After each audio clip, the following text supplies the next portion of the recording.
Joan remembers this day when we sat down at the River Hill Bagel Bin. She and I and about 3 other folks sat down, this was before the election, and just started talking about the nonprofit center at the time we called it. And just talking about, hey, what do you think about something like that if you got elected? And I think my response probably was, well, that's a no-brainer. It sounds like it makes a lot of sense to happen. And I'm hearing, oh, well, we've been trying to get this for the last 20 years. And so I'm hopeful that if you're elected, you'll be supportive of it. I said, sure, I would. And it took a lot of work, Joan being the leader of that, and some other folks in my office and other folks in the nonprofit community. But it happened. And it's been a year and a half. How long has it been open now?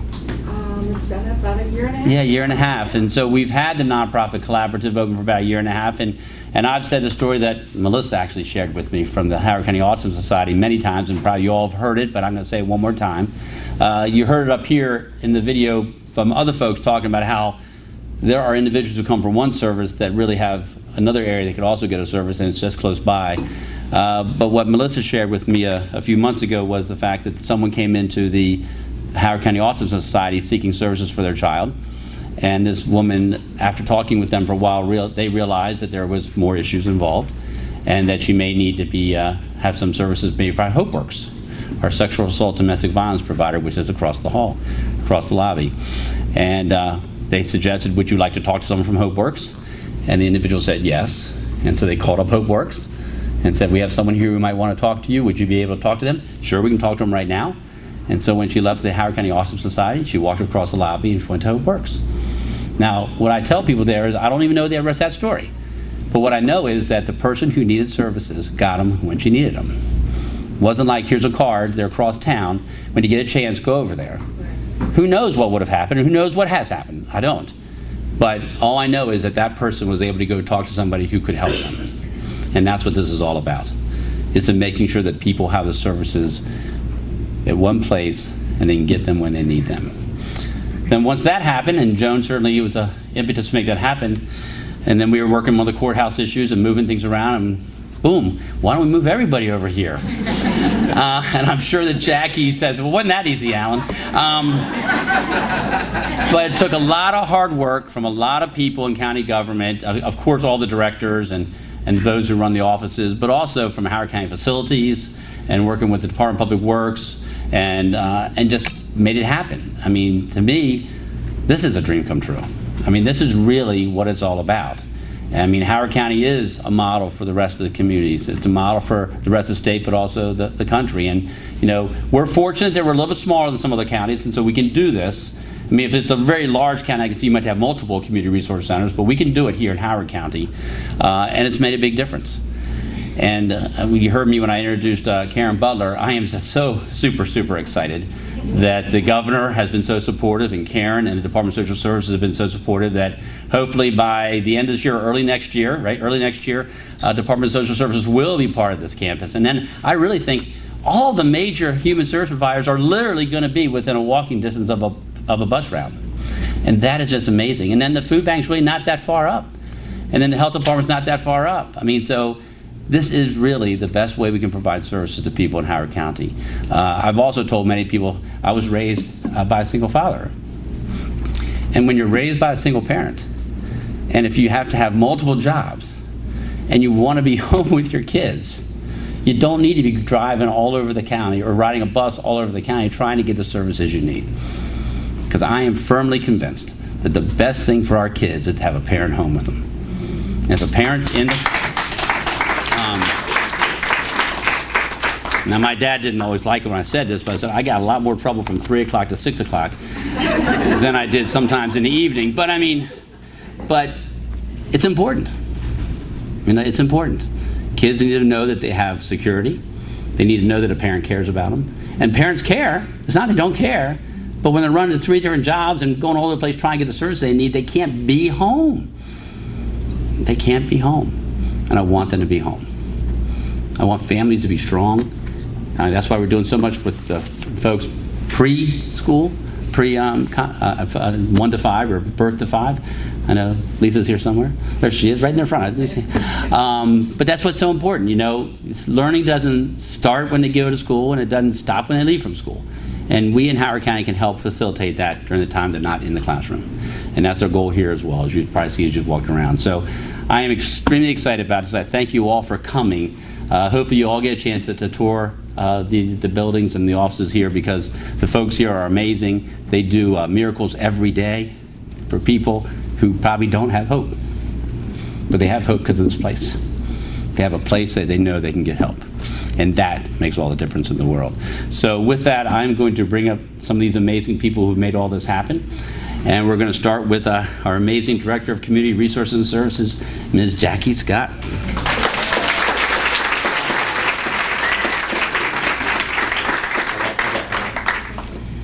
Wow, thank you so much, and thank you, Alan. Good afternoon, everyone. It is truly just breathtaking to look at not only how many people are in this room, but how many people are in these two buildings today. It is a pleasure to stand before you just in this wonderful building, but this wonderfully innovative campus, and to be able to be a part of it from the very beginning. For the first time, I am proud to say, as the department director, that for the first time, all of our 8 offices, yes, 8 offices are in that one building that you all walked through not long ago. 115 employee spaces there. It is a co-location that is opening doors for us every moment of the day to do our work differently, to serve our community at a higher level. This co-location has taken us leaps and bounds forward in our ability to implement a truly coordinated, single point of entry and a true no wrong door approach to delivering services to the community. Standing alongside our critical partners, housing, human rights, CAC, our nonprofit partners, and soon to be our longtime partner, DSS, really amounts to us being able to answer the call from the community to streamline what felt like to them, many will tell us, as you've also heard on the video, what felt like to be insurmountable hurdles to accessing services that they so critically needed in their lives, because they were having to travel from building to building, from location to location throughout the county, just to get to what they needed. And often, once they got there, what did they have to do? They had to tell their stories every time they went to a different location. They had to talk to multiple people and relive sometimes very difficult traumas all over again. And despite the fact that we were all doing our best to help them, we realized that that was a hurdle. And so through this campus, we are responding. Today, I am so happy to say that we are able to really facilitate a literal warm handoff amongst one another. You saw it in the video. You will see it every day if you stop by. There are staff working every day with people in each of these buildings who are taking people literally by the hand and saying, okay, I've been able to do this, and let me not just take you to a place, but let me get you to the right person at the right time that can give the attention that you need and help resolve the remaining issues that you have. This allows us to really serve people in a customer-centered, customer-focused manner. It is really our ability to do things differently and innovatively here in the county. But I want to tell you that provision of services just is a small part of what you're seeing in these two buildings. These buildings are designed to be true community resources. Access to these buildings are for the community.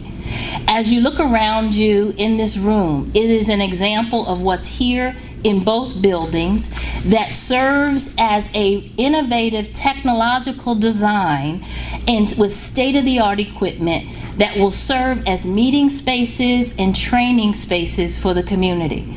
And it's already happening. For example, we are equipped to and are actively providing classes and training to our child care providers in the evenings, on the weekends, during the day. These conference rooms are full.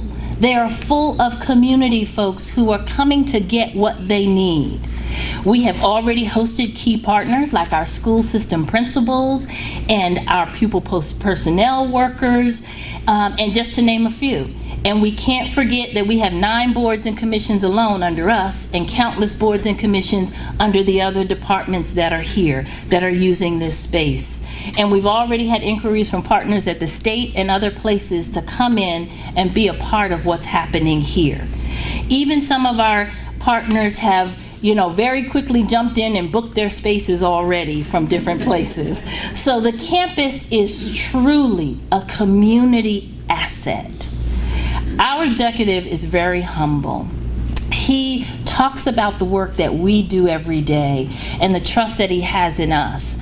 But I have to tell you that it is rare that you find leadership that is so outwardly, consistently dedicated to the human service needs the way that our executive is.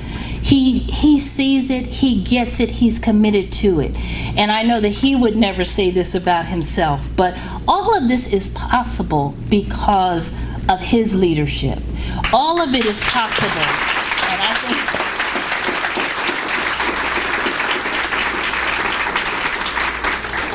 think it's really because of Alan's leadership, his vision, and his commitment to human services. And I would say, personally, what I find more importantly than that is that his commitment to improving the lives of all Howard County residents, that he has invested the time, the energy, and commitment to make this campus what it is. He supports the directors, he supports our visions and our missions, and in many ways, again, what I think is really cool and very important is that he allows us to dream and to dream big. And that is important in a leader. He gives us, and I'll have to say within reason, and to the best degree that we can in government, to really achieve those dreams. And what you're seeing here and what you will see in the future is innovation in a way at which we are advancing the delivery of services, and we are using technology, we are incorporating partnerships in a different way, not just to talk about them, but to do them and achieve community outcomes, because we are responding to what the community has called us to do. And we have leadership who is committed to supporting us through that. So without his support, this would not have happened, but also under his leadership, multiple agencies came together to make it work and to make us help us get to this day. It's not just those in this room standing before you representing the departments, but there are the departments like the Department of Public Works, Bureau of Facilities, the Department of Technology and Communication Services, County Administration, Public Information, and I have to say, every one of our staffs who work tirelessly to make this move happen. It is these unsung heroes that are working on your behalf as a community every day that really, I, on behalf of all the directors in the room, want to say thank you. And then finally, from a personal note, as the Department Director for Community Resources and Services, I have to say thank you to each one of you, because you are helping us through opening this campus, through being here every day, to live our mission out loud. This campus is truly a place where we can help people grow, thrive, and live their best lives with dignity. So thank you and enjoy the day.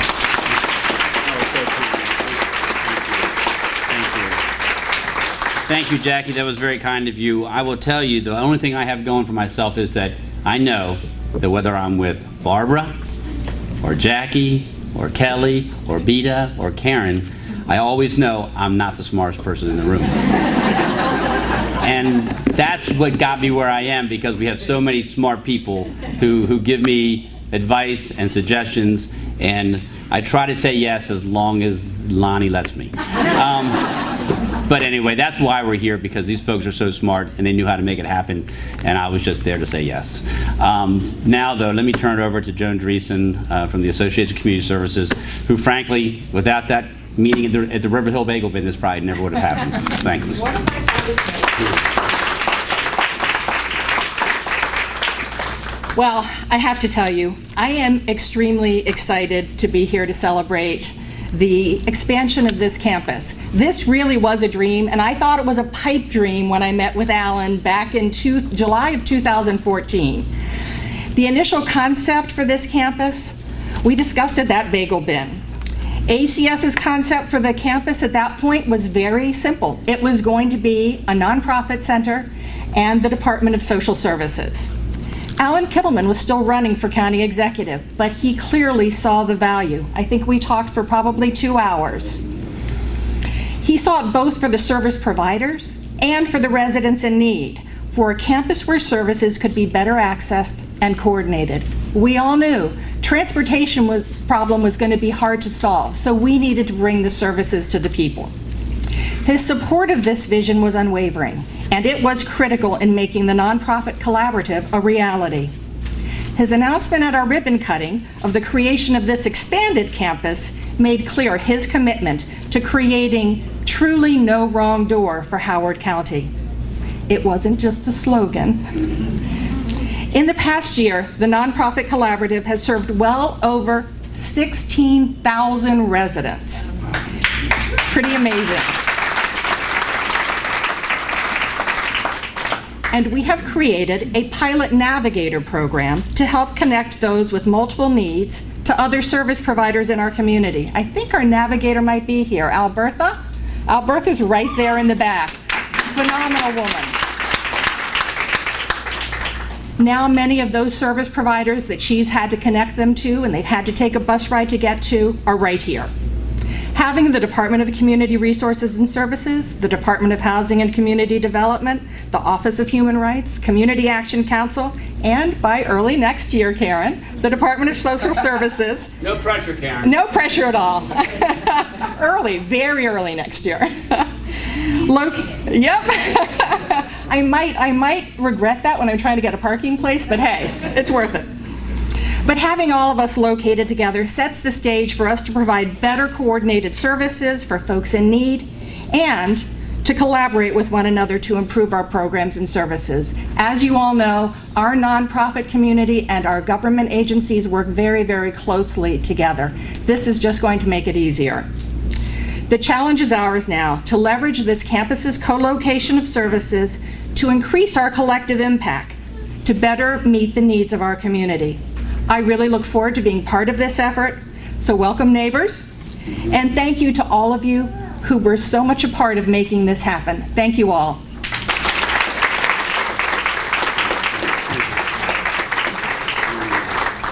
One of my heroes. You've already seen her on the video, so now you get to see more of her. Sandra Price, a Getting Ahead graduate.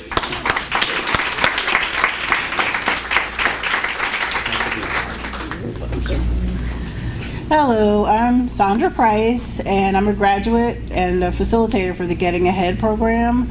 And hopefully you're all familiar with what that is, and if not, in a nutshell, I've lived in poverty in this county. Which is not an easy thing to do in Howard County or anywhere. But this is amazing. As someone who's utilized services and I've had to go from department to department. Luckily, I had a car, but if I hadn't, it is an 8-hour ordeal if you're riding the bus and you're dragging your kids along, and it just makes a difference, a big difference. You can get everything done in one location. Being in poverty is stressful enough. Are my lights going to be turned off? Or am I going to, and you just have this support here, and it's just like you said, you go to the one department and everybody's familiar with what the other departments are doing, so there's that level of support, and you take the person to the next place, and it just relieves, or I can see it relieving a lot of stress and showing the care and comfort of the community. So I think this is an amazing venture, and hopefully it'll be extremely successful, and I'm sure it will be. With the buses coming right here, it just can't get any easier. So, congratulations. Thank you.